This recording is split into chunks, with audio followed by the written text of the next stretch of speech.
হাদিসের গল্প আবু যর রাদিয়াল্লাহু তাআলা আনহুর ইসলাম গ্রহণ। আসসালামু আলাইকুম ওয়া রাহমাতুল্লাহি ওয়া বারাকাতুহু। বিসমিল্লাহির রহমানির রহিম। আবু জামরাহ রাদিয়াল্লাহু তাআলা আনহু হইতে বর্ণিত, তিনি বলেন, আব্দুল্লাহ ইবনু আব্বাস রাদিয়াল্লাহু তাআলা আনহু আমাদেরকে বললেন, আমি কি তোমাদেরকে আবু যর রাদিয়াল্লাহু তাআলা আনহুর ইসলাম গ্রহণের ঘটনা বর্ণনা করব না? আমরা বললাম, হ্যাঁ, অবশ্যই। তিনি বললেন, আবু যর রাদিয়াল্লাহু তাআলা আনহু বলেছিলেন, আমি গিফার গ্রন্থের একজন মানুষ। আমরা জানতে পারলাম যে মক্কায় এক ব্যক্তি আত্মপ্রকাশ করে নিজেকে নবী বলে দাবি করেছেন।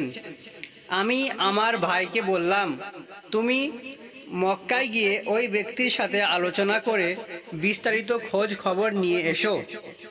সে রওনা হয়ে গেল এবং মক্কার ওই লোকটির সঙ্গে সাক্ষাৎ করে ফিরে আসলো। তৎপর আমি জিজ্ঞেস করলাম, কি খবর নিয়ে এলে? সে বলল, আল্লাহর কসম, আমি এমন একজন ব্যক্তিকে দেখেছি যিনি সৎ কাজের আদেশ দেন এবং মন্দ কাজ হতে নিষেধ করেন। আমি বললাম, তোমার খবরে আমি সন্তুষ্ট হতে পারলাম না। তৎপর আমি একটি ছড়ি ও এক পাত্র খাবার নিয়ে মক্কার দিকে রওনা হলাম। মক্কায় পৌঁছে আমার অবস্থা দাঁড়ালো এমন যে আমি তাকে চিনি না এবং কারো নিকট জিজ্ঞেস করাও আমি সমীচীন মনে করি না। তাই আমি জমজমের পানি পান করে মসজিদে থাকতে লাগলাম। একদিন সন্ধ্যাবেলা আলী রাদিয়াল্লাহু তাআলা আনহু আমার নিকট দিয়ে গমনকালে আমার প্রতি ইশারা করে বললেন, মনে হয় লোকটি বিদেশি। আমি বললাম, হ্যাঁ। তিনি বললেন, আমার সঙ্গে আমার বাড়িতে চলো। আবু যর বলেন, তৎপর আমি তার সাথে তার বাড়ি চললাম। পথে তিনি আমাকে কোনো কিছু জিজ্ঞেস করেনি, আর আমিও ইচ্ছা করে কোনো কিছু বলিনি।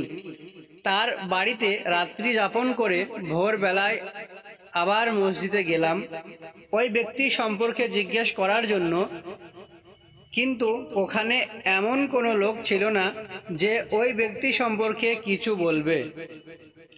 তিনি বলেন, ওই দিনও আলী রাদিয়াল্লাহু তাআলা আনহু আমার নিকট দিয়ে চলার সময় বললেন, এখনো কি লোকটি তার গন্তব্যস্থল ঠিক করতে পারেনি? আমি বললাম, না। তিনি বললেন, আমার সঙ্গে চলো। প্রতিমধ্যেও তিনি আমাকে জিজ্ঞাসা করলেন, বলো, তোমার ব্যাপার কি? কেন এই শহরে এসেছো? আমি বললাম, যদি আপনি আমার বিষয়টি গোপন রাখার আশ্বাস দেন তাহলে তা আপনাকে বলতে পারি। তিনি বললেন, নিশ্চয়, আমি গোপন করব। আমি বললাম, আমরা জানতে পেরেছি এখানে এমন এক লোকের আবির্ভাব হয়েছে যিনি নিজেকে নবী বলে দাবি করেন। আমি তার সঙ্গে আলাপ আলোচনা করার জন্য আমার ভাইকে পাঠিয়েছিলাম, কিন্তু সে ফেরত গিয়ে আমাকে সন্তোষজনক কোনো কিছু বলতে পারেনি। তাই নিজে দেখা করার ইচ্ছা নিয়ে এখানে আগমন করেছি। আলী রাদিয়াল্লাহু তাআলা আনহু বললেন, তুমি সঠিক পথ প্রদর্শক পেয়েছ। আমি এখনই তার কাছে উপস্থিত হওয়ার জন্য রওনা হয়েছি। তুমি আমাকে অনুসরণ করো এবং আমি যে গৃহে প্রবেশ করব তুমিও সেই গৃহে প্রবেশ করবে। রাস্তায় যদি তোমার বিপজ্জনক কোনো লোক দেখতে পাই তবে আমি জুতা ঠিক করার অজুহাতে দেয়ালের পার্শ্বে সরে দাঁড়াবো, যেন আমি জুতা ঠিক করছি, আর তুমি চলতেই থাকবে। আলী রাদিয়াল্লাহু তাআলা আনহু পথ চলতে শুরু করলেন। আমিও তার অনুসরণ করে চলতে লাগলাম। তিনি নবী সাল্লাল্লাহু আলাইহি সাল্লামের নিকট প্রবেশ করলে আমিও তার সঙ্গে ঢুকে পড়লাম। আমি বললাম, আমার নিকট ইসলাম পেশ করুন। তিনি পেশ করলেন, আর আমি তৎক্ষণাৎ মুসলিম হয়ে গেলাম। নবী করিম সাল্লাল্লাহু আলাইহি সাল্লাম বললেন, হে আবু যর, এখনকার মতো তোমার ইসলাম গ্রহণ গোপন রেখে তোমার দেশে চলে যাও। যখন আমাদের বিজয়ের খবর জানতে পারবে তখন এসো। আমি বললাম যে আল্লাহ আপনাকে সত্য দিন সহ পাঠিয়েছেন, তার শপথ আমি কাফির মুশরিকদের সামনে উচ্চস্বরে তৌহিদের বাণী ঘোষণা করব।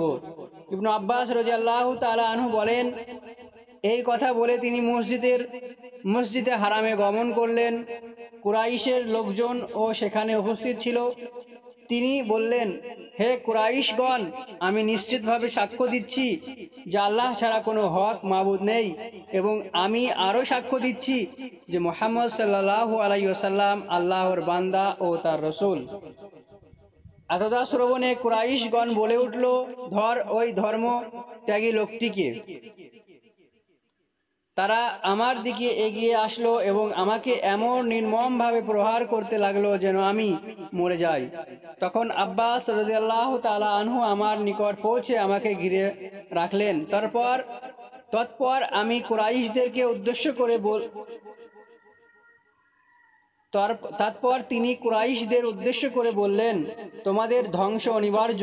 তোমরা গিফার বংশের জনৈক ব্যক্তিকে হত্যা করতে উদ্যত হয়েছ, অথচ তোমাদের ব্যবসা বাণিজ্যর কাফেলাকে গিফার গ্রন্থের নিকট দিয়ে যাতায়াত করতে হয়।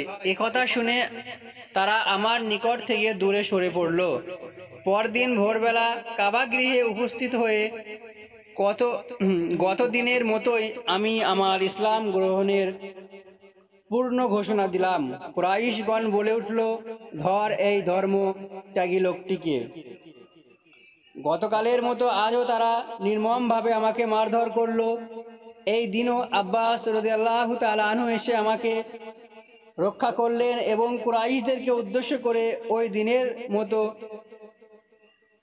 বক্তব্য রাখলেন। ইবনু আব্বাস রাদিয়াল্লাহু তাআলা আনহু বলেন, এটাই ছিল আবু যর রাদিয়াল্লাহু তাআলা আনহু এর ইসলাম গ্রহণের প্রথম ঘটনা। বুখারী শরীফের হাদিস 3522। মানবিক অধ্যায় আবু যর গিফারির ইসলাম গ্রহণের ঘটনা অনুচ্ছেদ আনসারদের মর্যাদার অধ্যায়। শিক্ষা।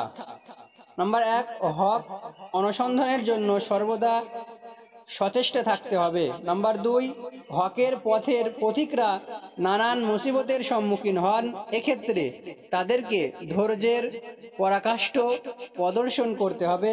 নাম্বার 3, সমাজে প্রচলিত রসম রেওয়াজের বিরুদ্ধে কথা বললে নানা বিদ্রুপাত্মক পরিস্থিতির সম্মুখীন হতে হয় কিংবা নানা ব্যঙ্গোক্ত নামে ডাকা হয়, কিন্তু